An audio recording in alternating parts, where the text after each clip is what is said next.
அதிகாரம் இருந்தது? மன்னிக்கிற அதிகாரம் இருந்தது. நீங்க யாரை இப்ப பின்பற்றுகிறீங்க? நீங்க உங்களுக்கு என்ன அதிகாரம் கொடுக்கப்பட்டிருக்கு?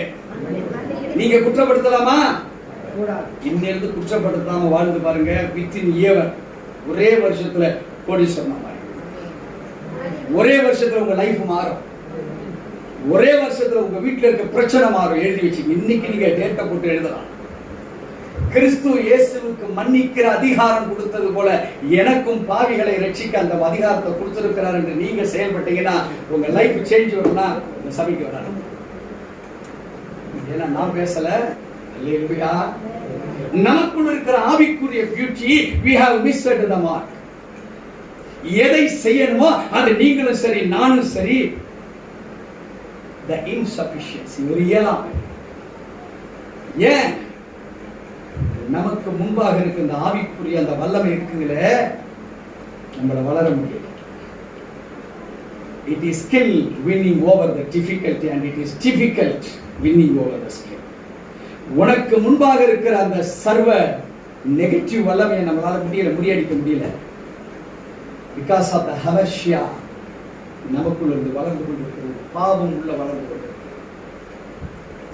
நமக்கே தெரியாது எந்த பாவம் என்று. ஏனென்றால் மரம் தன் கனியினாலே அறியப்படும். என்ன நான் அறிஞ்சு பார்த்தா நான் ஒன்னும் கர்த்தருக்கு ஒரு பெரிய காரியத்தை செய்திருக்கனா? ஒண்ணுமே கிடையாது. சைபர் என் மார்க் மாத்திரம் எப்படி 100க்கு மேல நான் வாங்க முடியும்? The purpose of the word of God நான் இன்னும் பார்க்கவே இல்லையே.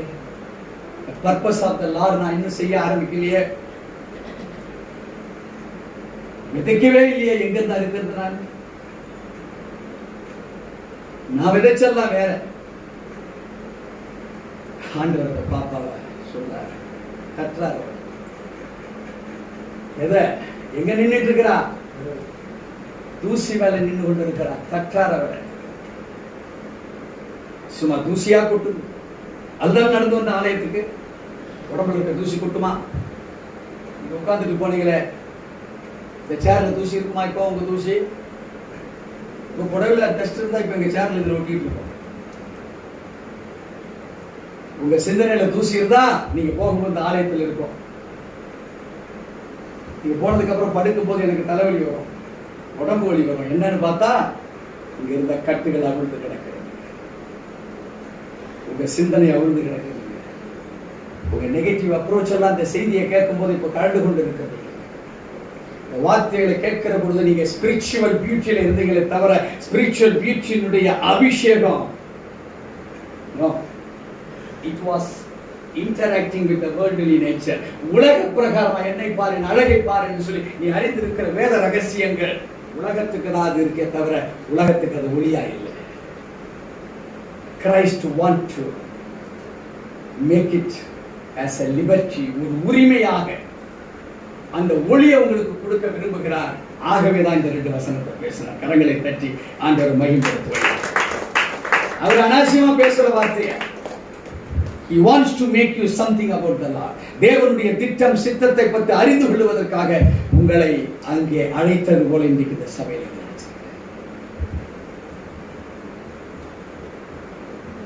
thrill of power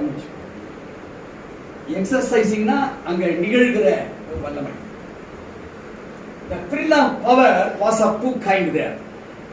One is called as kandam.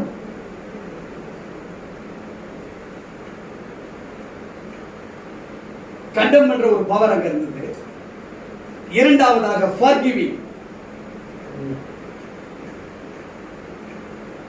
Forgive power. These were the two powers அங்க நிலவி கொண்டது. என்ன பவர் அங்க இருந்து? ஒன்று குற்றம் சாட்டுகிற ஒரு வல்லமை அங்க இருந்தது. இரண்டாவதாக the power of forgiving, மன்னிக்கிற ஒரு தன்மை அங்கே பவராக. இப்போ உங்களையும் என்னையும் ஒரு தராசு கொடுப்பாங்க.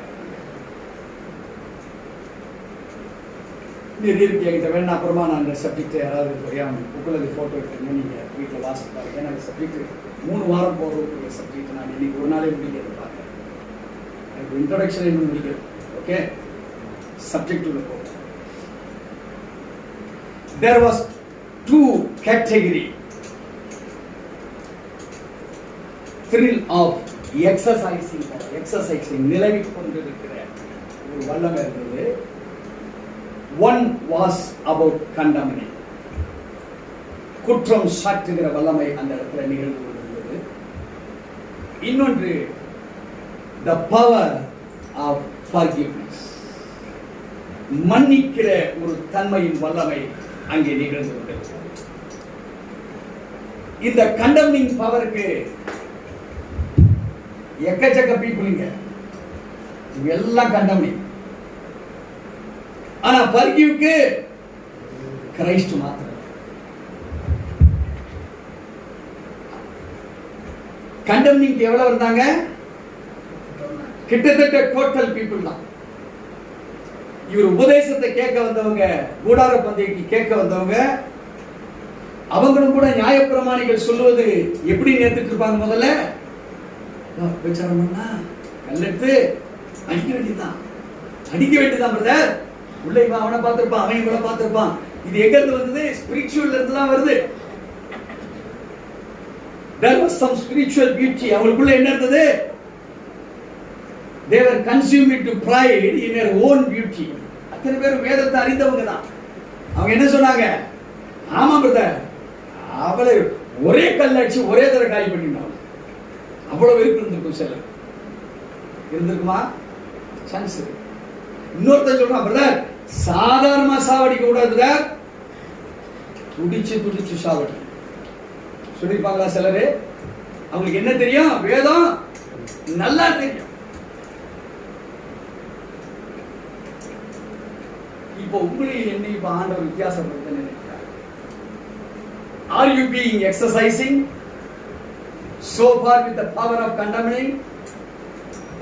அருமையான தேவஜனமே, வேதத்தை அறிந்திருக்கிற உன் ஞானம், உன் அறிவு, உன் புத்தி, இவைகள் எல்லாம் கண்டம் பண்ணுவதற்காக தான் பிரயோஜனப்படுத்திக் கொண்டிருந்தாயா?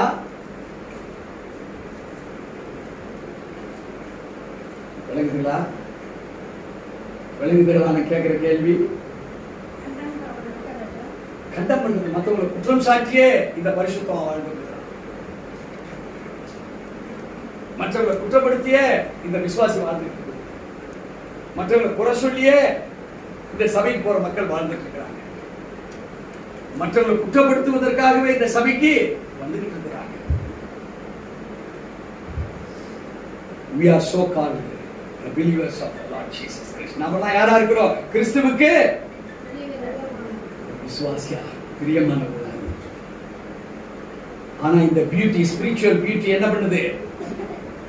கல்லெடுத்து. ஆனா அங்க ஒரு உண்மை இருக்கு, ஃபர்கிவிங் உண்மை இருக்கு. யாருக்காவது இருந்ததா அந்த கூட்டத்துல? மிச்சலாம் அப்புறமா பார்ப்போம். நிறைய உள்ள ஆராய்ந்து பார்க்க வேண்டிய விஷயங்கள் இருக்கு. அது take hours. So coming to directly with the scripture identity, அதாவது இதுக்கென்று கொடுக்கப்பட்டிருக்கிற வேத வாக்கியத்தை நாம் இப்ப படிக்கிறோம். இந்த வாக்கியங்களின்படிதான் கிறிஸ்து அங்கே செயல்பட்டார். இந்த வாக்கியங்கள் தான் தோரா. இந்த வாக்கியங்கள் தான் பென்டாக்கியூக் 5 ஆகமங்கள். அதை தான் இயேசுவாக பிரகடனப்படுத்துவார். அருமையான தேவ ஜனமே, எடுத்துக்கொள்வோம். லூக்கா எழுதின சுவிசேஷம் 5ஆம் அதிகாரம்.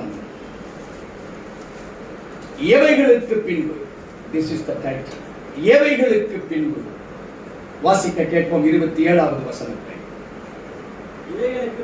இவைகளுக்கு பின்பு அவர் புறப்பட்டு ஆயத்துறையில் உட்கார்ந்திருந்த லேவி என்னும் பேருடைய ஒரு ஆயக்காரனை கண்டு எனக்கு பின் சென்று வா என்றார்.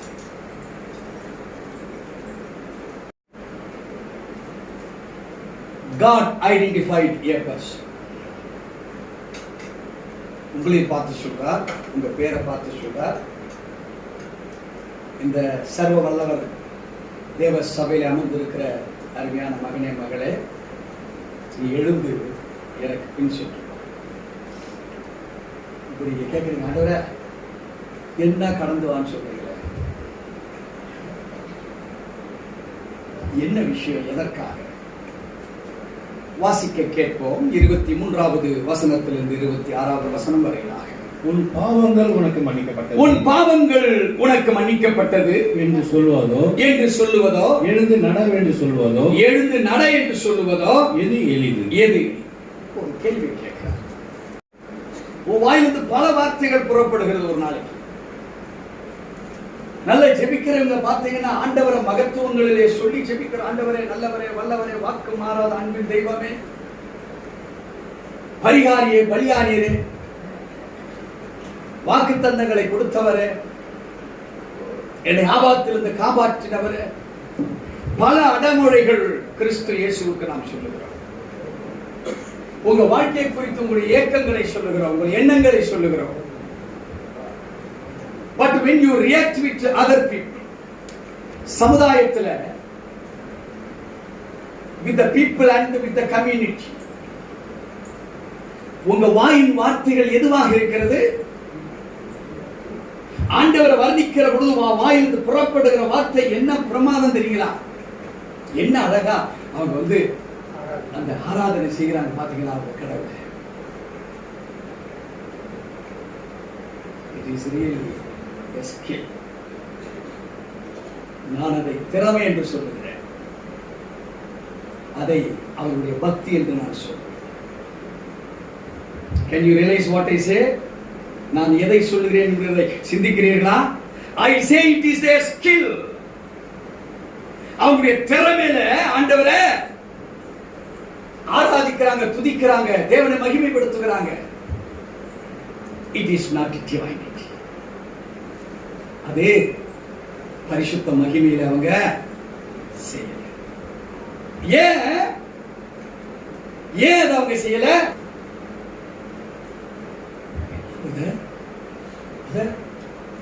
என்ன மாதிரி துதிச்சாங்க அவங்க? அந்த சிஸ்டர் இப்படி பேசுறாங்க எதிராளிய. சிஸ்டர், நேத்து நீங்க எங்க வீட்டுக்கு வந்தீங்கல்ல, இந்த அம்மா தான் துதிச்சிட்டு இருந்தது, உங்களுக்கு சத்தம் கேட்டது இல்லையா? இன்னைக்கு பாரு, the spiritual beauty.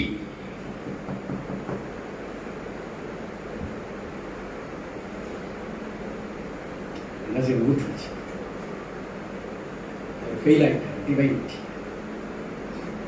அருமையான தேவ ஜனமே, ஓட்டம் உட்கார்ந்துட்டு இருக்கிறான்னு பாருங்க. ஜெபாலுக்கு முன்பாக யார் உட்கார்ந்துருக்கிறா? The feast of tabernacle வந்தாங்க. கூடார பண்டிகைக்கு டிவைன் பர்சனா வந்திருக்காங்க. எல்லாம் வந்திருக்காங்க. எங்க இருந்து வந்திருக்காங்க? வெளியூர்ல இருந்து வந்திருக்காங்க. ரொம்ப தூர தேசத்துல இருந்து பிரயாணம் பண்ணி வந்திருக்காங்க. எங்க? இஸ்ரேலுக்கு. கூடாரங்களின் பண்டிகையை நான் கொண்டாட வேண்டும். சன்மார்க்கனுக்குள்ள ஓடுது. என்ன ஓடுது? நம்மளும் துன்மார்க்கனை தானே இருக்கிறோம். நம்மளும் ஆண்டவரை ஆராதிச்சுமே. ஆனா கொஞ்ச நேரத்துக்கு முன்னால என் மேல இந்த பவர் ஆஃப் எக்ஸசைசிங் கண்டம்னிங் இல்ல இருந்து எனக்குள்ள இருந்தது. எனக்குள்ள என்ன இருந்தது? மற்றவங்களை கண்டம் பண்ற எக்ஸசைசிங் ஸ்பிரிட் எனக்குள்ள. I am the so-called the divine person for the Lord Jesus Christ. ஆண்டவருக்காக என்ன போல ஒரு பரிசுத்தவாக்கி பரிசுத்தவான்ல அருமையான தேவச்சனமே, இந்த உலகம் ஒரு நாடக மேடையாக இருக்கிறது. நீங்களும் நானும் ஸ்பிரிச்சுவல் டைரக்டர்ஸ், ப்ரொடியூசர்ஸ், ஸ்பிரிச்சுவல் ஹீரோக்களாக இருக்கிறோம். ஸ்பிரிச்சுவல் ஹீரோயின்ஸ் இருக்கும். சுத்தமா ஹம்பக்கான ஒரு கிறிஸ்தவ சொல்ல முடியுமா? இங்க யாராவது பாஸ்டர் ஐ கண்டம் யூ, நான் நீங்க சொல்ற மாதிரி நான் இல்லை, யாராவது இருக்கிறீங்களா? இன்னும் லைட் அடிச்சு பாருங்க. யாராவது இருக்கிறீங்களா? அருமையான தேவச்சனமே, ஒளியில இருக்கலாம். உங்ககிட்ட இருக்கிற ஒளிக்கு ஜீவன் கிடையாது. ஆகினால்தான் நீ 100க்கு மேல மார்க் வாங்கிய முடியும். ஆனால் மாய் மாலத்துல ஜீசஸ் தாங்க ஜீசஸ், இவரை மாதிரி தாங்க ஜீசஸ். ஏன்னா இவங்க ஜீசஸை பார்த்துங்க, அந்த சிஸ்டரை பாருங்களேன், என்ன வருஷம் அவங்கள மாதிரி தாங்க ஜீசஸ் பண்ணாங்க. அந்த சகோதரரை பார்த்தீங்களா, என்ன ஜீசஸ் அப்படிதாங்க இருக்கு. அருமையான தேவச்சனமே, but we are on the thrill of power of condemners. இந்த வாழ்க்கை முழுவதும் தெரியல.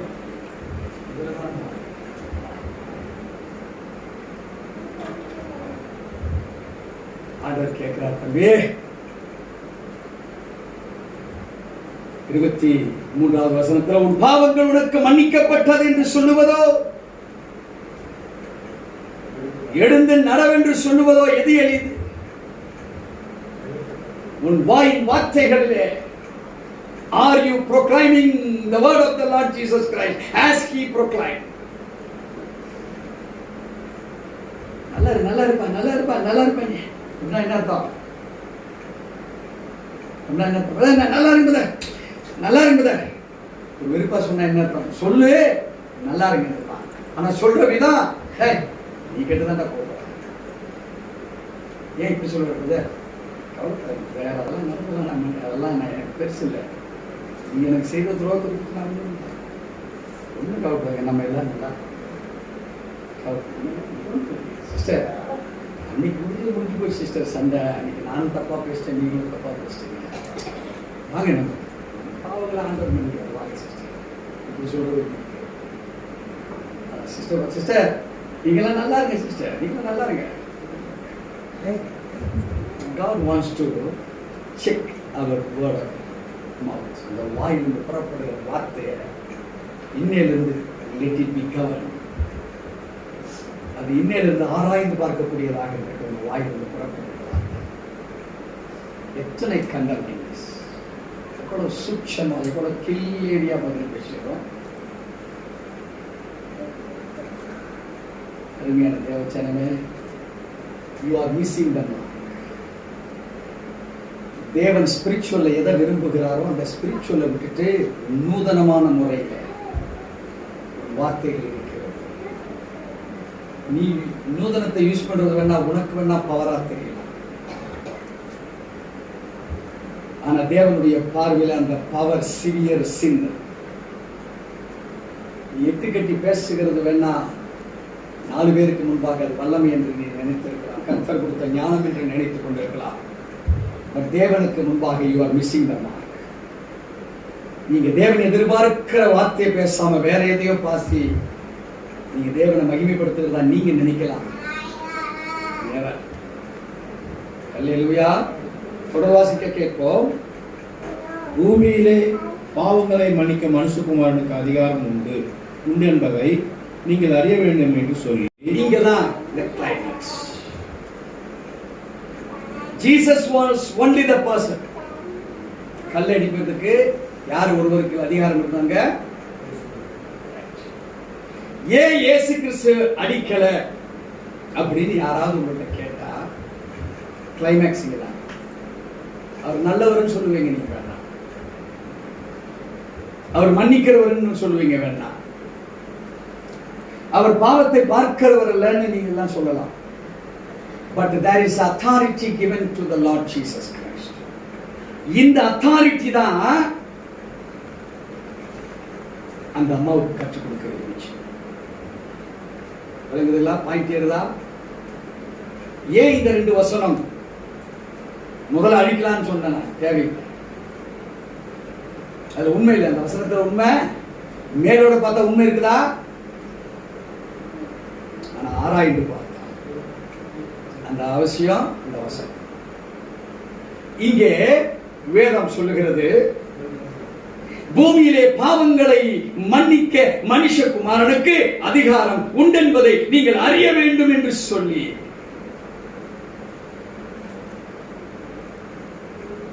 அருமையான தேவச்சனமே, to know about to know about our boss. நம் தேவனை அறிந்து கொண்டாதான் ஏன் இந்த வசனம் கொடுக்கப்பட்டது? இதை அறியாத ஒரு விசுவாசியோ ஒரு போதகரோ இருப்பான்னா அவன் 100க்கு கீழே தான், 0. வாசிப்போம். பூமியிலே பாவங்களை மன்னிக்க மனுஷகுமாரனுக்கு அதிகாரம் உண்டு என்பதை நீங்கள் அறிய வேண்டும் என்று சொல்லி திமிர்வாதக்காரனை நோக்கி, நீ எழுந்து உன் படுக்கை எடுத்துக்கொண்டு உன் வீட்டுக்கு போ என்று உனக்கு சொல்லுகிறேன் என்றார். உடனே அவன் அவர்களுக்கு முன்பாக எழுந்து தன் படுக்கை எடுத்துக்கொண்டு தேவனை மகிமைப்படுத்தி தன் வீட்டுக்கு. இப்போ ஒரு பியூட்டி அடுத்த வசனத்துல வந்து ஒரு பியூட்டி. இந்த பியூட்டியை வாசிங்க, அந்த வசனத்தை வாசிங்க. அதனாலே எல்லாரும் ஆச்சரியப்பட்டு தேவனை மகிமைப்படுத்தினார்கள். அல்லாமலும் அவர்கள் பயம் நிறைந்தவர்களாகி அதிசயமான காரியங்களை இன்று கண்டோம் என்றார்கள். ஏன் அவங்க சொல்லணும் அதிசயமான காரியத்தை இன்னைக்கு கண்டோம் என்றார்களே? எப்படி? பாவம் செய்தவன் எந்த பாவத்துக்காக பாவத்தை செய்தானோ அந்த பாவத்தின் நிமித்தம் அவன் தண்டிக்கப்பட வேண்டும் என்பதுதான் சட்டம். But since you have become as a Christian, நீங்கள் தேவனை விசுவாசித்தீர்கள், you have the faith upon the Lord. அவர் என் பாவங்களுக்காக சாபங்களுக்காக மரித்தார், வாரடிக்கப்பட்டார், நொறுக்கப்பட்டார். எதற்காக? என்னுடைய அக்கிரமங்களுக்காக. ஆனாலும் சமாதானத்தை உண்டு பண்ணும் ஆக்கினை அவர் மேல் வந்தது. அவருடைய தழும்புகளால் நான் என்னான சுகமான. எந்த சுகம்? ஸ்பிரிச்சுவல் சுகம். அல்லேலூயா. உடம்புல ஜுரம் போயிடல, உடம்புல கேன்சர் போயிடல, அதெல்லாம் தூக்கி போடு குப்பையில. ஆனா ஒரு சுகம் கேட்டது, பை ஸ்பிரிச்சுவல், ஆவிக்குரிய சுகம் பெற்ற நான். எது? அவருடைய தழும்புகளால. இப்ப ஏன் பாவங்கள் மன்னிக்கப்பட்டது எவனுக்கும் தெரியாது. இங்கே திமிர்வாதக்காரனுக்கு சொல்றாரு, தம்பி எனக்கு அதிகாரம் கொடுத்திருக்கிறா, உன்னை நான் மனுஷன் எழுந்து போ. மற்றவங்க ஆச்சரியப்படுறாங்க, பாவமே அவன் சாவடிக்கப்பட வேண்டுமே அந்த சின்னுக்காக, அவன் உடைக்கப்பட வேண்டுமே அவன் செய்த பாவத்துக்காக. He has missed the mark. அவன் குற்றம் செய்தவனாக்கிறானே. அதை நினைத்து நீ செயல்படுகிற வார்த்தையா அல்லது பாவங்கள் மன்னிக்கப்பட்டது எழுந்து போ என்று சொல்லுகிற வார்த்தை எது நல்லது?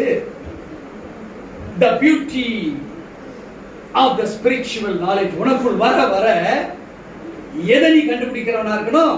The nature of the God, the attitude of the God, the character of the God உனக்குள்ள வரணுமே தவிர எதை நம்ம பார்க்கிறோம்? வசனத்தின்படி அவன் இந்த குற்றவாளி என்பதற்காக உன்னை இன்னைக்கு ஸ்பிரிச்சுவலா உன்னை மாத்திட்டான்.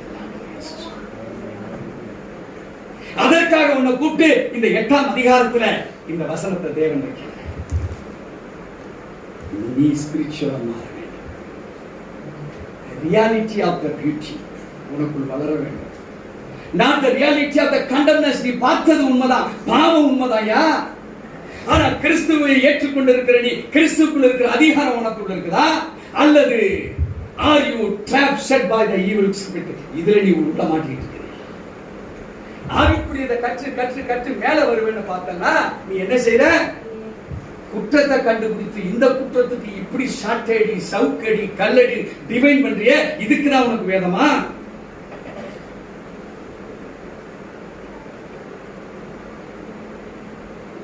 அருமையான தேவச்சனமே, come to know about the reality of the scripture. வேதத்தினுடைய உண்மைத்துவத்தை ரசமாக ஒரு இரத்த நாணல்களை ஓடவை. ஹார்ட்ல இருக்கிற வால்வெல்லாம் வேண்டாத ரத்தத்தை தூக்கி போட்டுட்டு the DNA of the Jesus character ரத்தத்தை உனக்குள்ள அது பம்ப் பண்ணிட்டு வாசிக்க கேட்கிறோம். தொடர்ந்து இவைகளுக்கு பின்பு அவர் புறப்பட்டு ஆயத்துறையில் உட்கார்ந்திருந்த லேவி என்னும் பேருடைய ஒரு ஆயக்காரனை கண்டு எனக்கு பின் சென்று வா என்றார். வாசிக்க கேட்கும். அவன் எல்லாவற்றையும் விட்டு எழுந்து அவருக்கு பின் சென்றான். இப்போ கூப்பிட்டாரு. இவனுக்குள்ள ஒரு எந்தூசியாசம். கூப்பிட்டது யாரு? இவருக்குள்ள ஒரு எந்தூசியாசம். எப்படி எந்தூசியாசம் வந்தது? இப்ப உலகத்துக்கு ஒரு காரியத்தை கற்றுக் கொடுத்தார். இதெல்லாம் பார்த்துக்கிட்டு இருந்தான். ஆனா தூரத்துல இருந்து பார்த்துக்கிட்டு இருந்தான் ஸ்ட்ரெயிட்டா. ஆனா நீங்களும் நானும் ஸ்ட்ரெயிட்டா பார்த்துட்டு இருக்கிறோம். ஆனா நம்ம கிட்ட நடக்கிறது சம்பவம் என்ன? வாசிப்போம். அவன் எல்லாவற்றையும் விட்டு எழுந்து அவருக்கு பின் சென்றான். அந்த லேவி என்பவன் தன் வீட்டிலே அவருக்கு பெரிய விருந்து பண்ணினான். அநேக ஆயக்காரரும் மற்றவர்களும் அவர்களோடு கூட பந்தி இருந்தார்கள். தேவச்சனமே, தேவன் யாரை முன்குறித்தாரோ அவர்களை அழைத்திருக்கிறார். யாரை அழைத்தார்? அவர்களை நீதிமானாக்கி இருக்கிறார். யாரை நீதிமானாக்கினார்? அவர்களை மகிமைப்படுத்திருக்கார். ரோமர் 8:30. இப்போ மற்றவங்க பார்க்கிறார். மற்றவங்க பார்வை எப்படி? ஆண்டவர் இவனை அழைத்திருக்கிறாரு, இவன் எப்படி? ஆண்டவர் எப்படி? 3 கேரக்டர். ஒன்று இதெல்லாம் அழைக்கப்பட்ட ஒருவர், மற்ற ஆயக்காரர்களும் மற்றவர்கள். நாம எங்க நிக்கிறோம்? நம்மளை இன்னைக்கு நம்மளை ஆராய்ந்து பார்த்துதான் இந்த லூக்கா 5ஆம் அதிகாரத்தை சின்ன பங்கு நம்ம பார்த்துக்கிட்டு வாசிக்க கேட்போம். வேதபாரகரும் பரிசேயர் அவருடைய சீஷருக்கு விரோதமாக முறுமுறுத்து, நீங்கள் ஆயக்காரரோடும் பாவிகளோடும் போஜனம் பண்ணுகிறது என்னவென்று கேட்டார்கள். கேட்டவங்க எல்லாம் யாரு? முட்டாள்களா? வேதத்தை அறியாத முட்டாள்களா? பக்காவா இருந்திருக்கிற பெர்ஃபெக்டான கேட்ட கேள்வி ஏதாவது வேதத்தை குறித்த ஒரு நேர்மையான எண்ணங்களை கொண்டிருந்ததா? ஒரு பாயிண்ட் கூட இல்ல. வேதத்தை அறிந்தவர்களாக இருந்தார்கள். என்ன கேட்கிறாங்க? இந்த அனுபவம் வந்திருக்கிறார் இயேசு.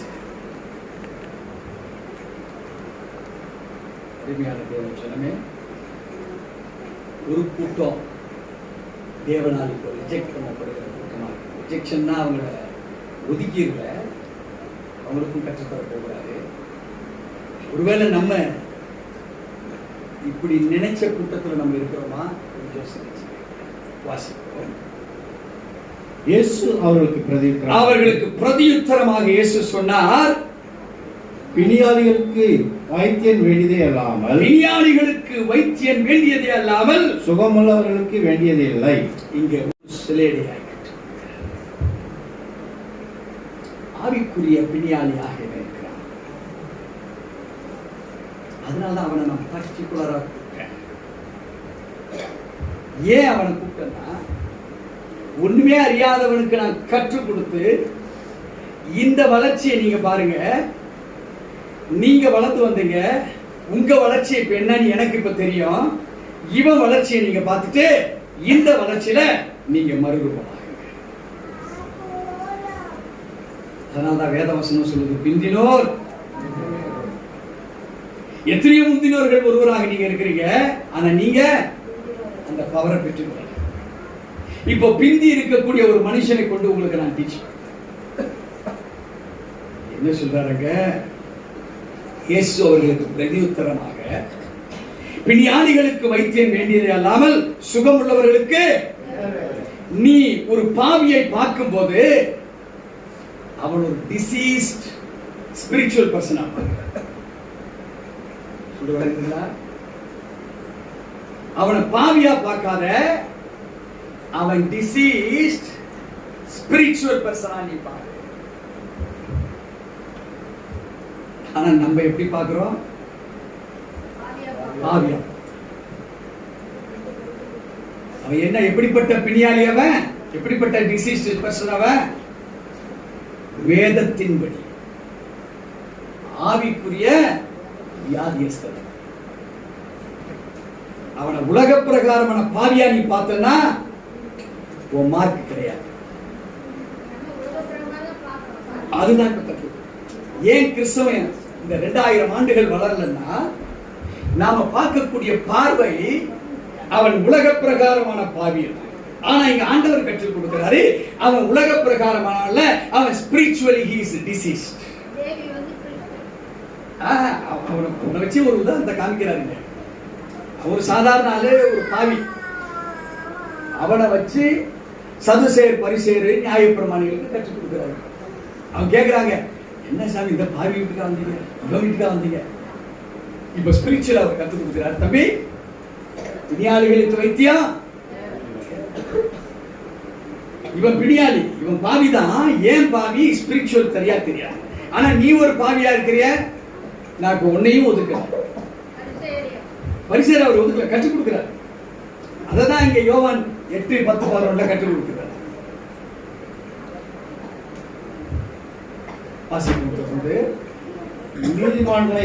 நீதிமான்களை அல்ல பாவிகளையே மனம் திரும்புகிறதுக்கு அழைக்க வந்தேன் என்றார். இந்த பாவிகள் இவர் சொல்ற இப்ப எந்த பாவம் யார் தெரியுங்களா?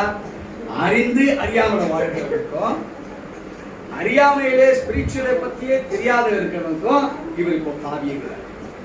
ஆனா நானும் நீங்களும் ஒரு விபச்சார பாவியை பார்த்து பாவிகள், ஒரு திருடனை பார்த்து பாவிகள், கெட்டவனை பார்த்து பாவிகள், மோசமானவனை பார்த்து பாவிகள். ஆனா இவர் யாரை பார்த்து சொல்றாரு? ஸ்பிரிச்சுவலா அவன் எதுல இல்லையோ அவனை தான் பாவி. இவர் சொல்லுகிற பாவம் வேற, இங்க மனிதர்கள் சொல்லுகிற பாவம் வேற.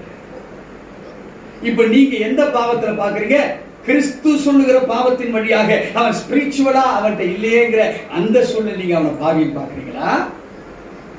அல்லது உலக பிரகாரமான செய்யக்கூடிய ஒரு சின்ன சின்ன தப்பை எடுத்து பெருசா சொல்லிக்கிட்டு வர்ணிக்கிற பாவியாக நீங்க பாக்குறவங்களா?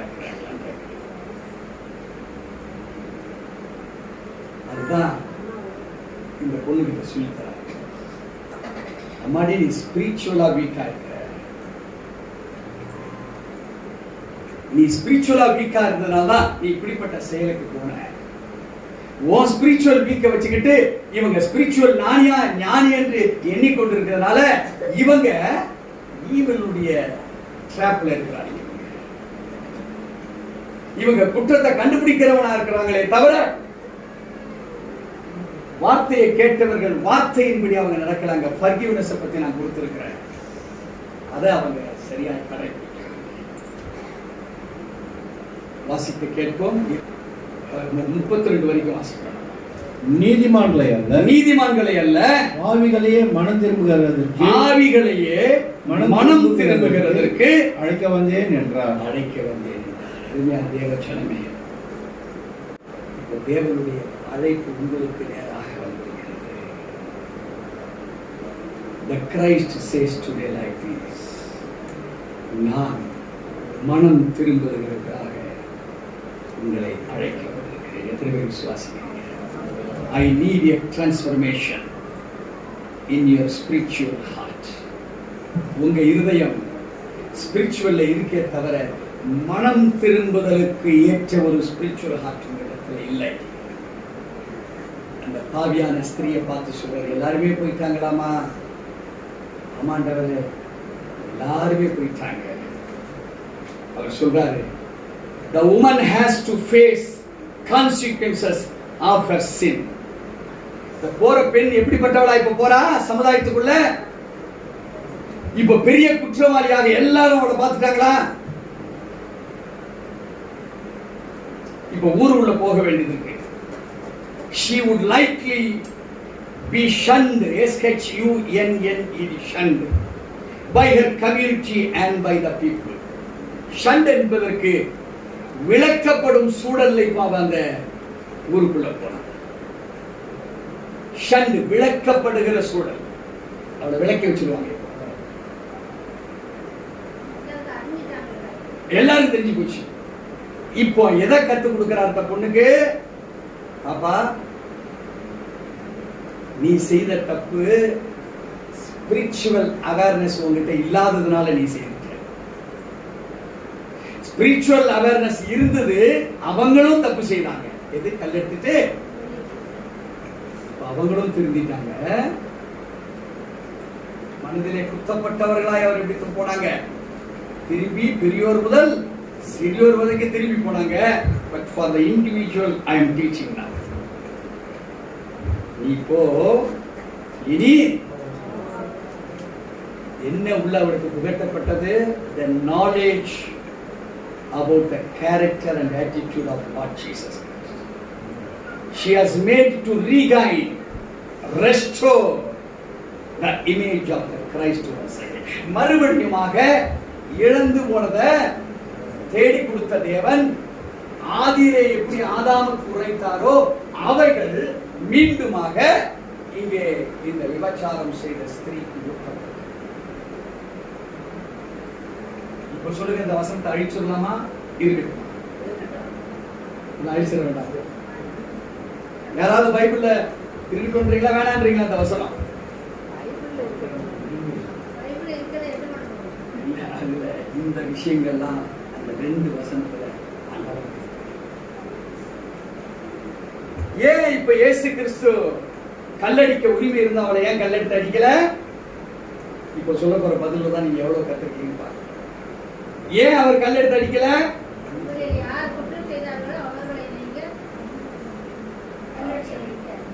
என்ன சரியான பதில்?